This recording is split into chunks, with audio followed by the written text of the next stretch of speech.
જય શ્રી કૃષ્ણ, જય માતાજી, ગુડ મોર્નિંગ. જુઓ હું આવી છું આજે સવારમાં મસાજ લેવા માટે, કારણ કે ગઈકાલે મને બહુ જ હેવી હેડેક હતો, એટલે હું આજે થોડી રિલેક્સ થવા માંગતી હતી. તો મેં મસાજ માટે અપોઇન્ટમેન્ટ બુક કરી હતી. તો હું આવી ગઈ છું સવારમાં મસાજ લેવા માટે અને રિલેક્સ થાઉં છું. તો આજે મારો રિલેક્સ ડે છે.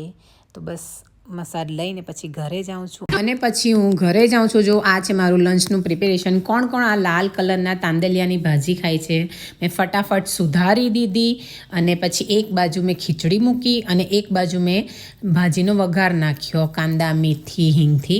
તો ફટાફટ લંચ પ્રિપેર થતું હતું ને ત્યાં સુધી મને ભૂખ લાગી, તો મેં રાજગલાનો લડ્ડુ આવ્યો હાથમાં તો તે લઈ લીધો. અને આ મારા હસબન્ડ પાપડ શેકે છે, કારણ કે અમે તૈયારી કરીએ છીએ લંચની.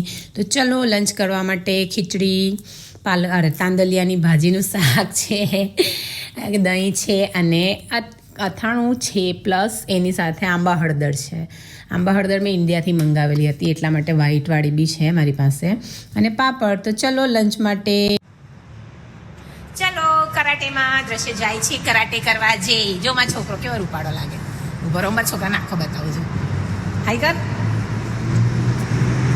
ચલો કરાટે મૂકી આવીએ. કાનાને કરાટે મૂક્યા પછી અમે લોકો નીકળી ગયા હતા ફ્લાવર લાવવા માટે, કારણ કે કાલે ફ્લાવર લેવા જવાયું નહોતું. તો જો અહીંયા બધી જ વસ્તુ પૂજાપાની મળે છે, ફ્લાવરથી લઈને પૂજાપાની દરેક વસ્તુ. એવરી ફેસ્ટિવલ પ્રમાણે એ લોકો દરેક વસ્તુ લાવે. તો આ જગ્યાએ તમને દરેક વસ્તુ મળી રહે પૂજાપાની. તો તમે બી આવજો આ જગ્યા પર ફ્લાવર્સને એવું લેવા માટે. અને પછી અમારું બીજું કામ પતાવી અને પાછા અમે કાનાને લેવા ગયા. પણ કાનાએ કેવું કર્યું ખબર? આજે અમારી સાથે આવ્યો જ નહીં.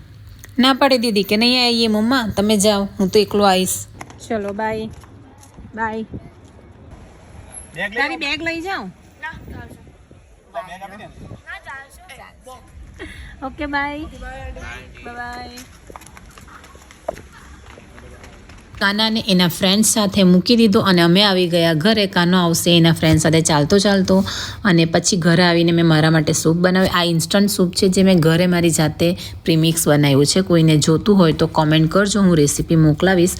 અને બસ જો ફટાફટ બની ગયું, તો ચાલો ટેસ્ટ કરીએ કેવું બન્યું છે.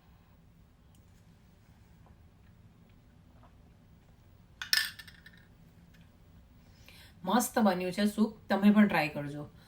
પછી કાલનું કામ બાકી હતું, વેજીટેબલ્સ અને ભાજીઓ સુધારવાનું. તો આજે થાય એટલું હું કરી લઉં છું. જો હું કેવી રીતે બેસું છું, બધું પથારો કરીને સુધારવા બેસું. મારું શાકભાજીમાં ભાજીઓ બધી સુધારાઈ ગઈ છે. પણ જો આ કેટલો બધો કચરો, ભાજી વાટીએ ને કચરો કેટલો નીકળો. અત્યારે અમારા ગામડામાં હોત ને તો બધું ગાય ભેંસ અને બળદને ખાવામાં જતે, પણ અહીંયા તો વેસ્ટમાં જ નાખવું પડે ને આપણે. તો ચલો મળીએ કાલે. બીજું બધું બી બાકી છે હજુ વેજીટેબલ્સ, પણ હવે કાલે